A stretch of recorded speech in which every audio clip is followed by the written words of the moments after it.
병원 응급실에 생후 16개월밖에 안 된 아이가 온몸에 멍이 든 채 실려왔고 결국 숨졌습니다. 병원이 아동학대를 의심해 경찰에 신고했는데요.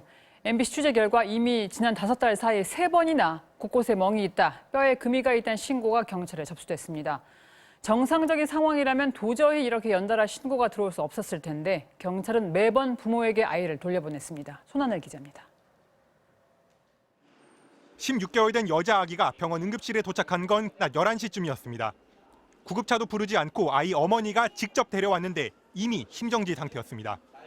소아과 당직 의사를 급히 호출해 심폐소생술을 벌였지만 끝내 숨졌습니다. 그런데 이 아이의 온몸에는 여러 군데 피멍이 들어 있었고 머리와 쇄골 등은 크게 다쳐 있었습니다. 1시간 뒤 병원 측은 아동학대가 의심된다며 경찰에 신고했습니다.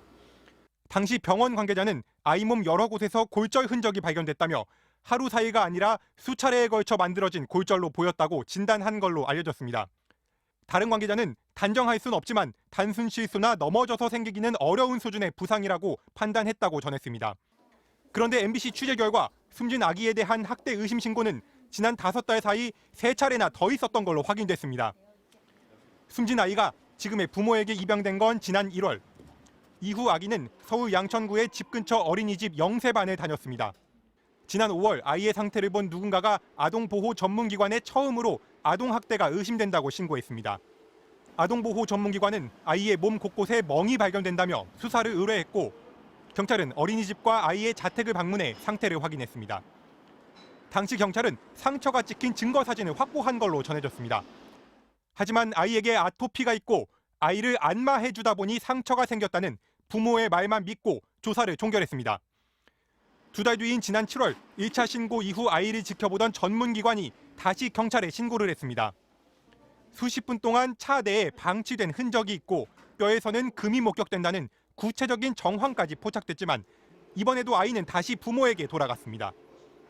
그런데 2달 뒤 의심 신고는 또다시 접수됐습니다. 상처가 있고 영양 상태가 좋지 않다며 동네 소아과의 병원장이 직접 신고를 해 경찰이 출동한 겁니다. 하지만 이때도 일부러 학대를 한 흔적을 찾지 못했다는 이유로 경찰은 부모에 대한 정식 수사를 하지 않았습니다.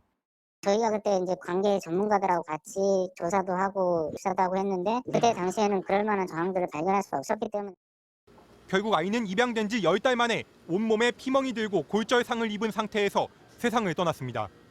경찰은 사망 원인을 밝히기 위해 숨진 아이를 국과수에 의뢰해 부검했습니다. MBC 뉴스 손하늘입니다.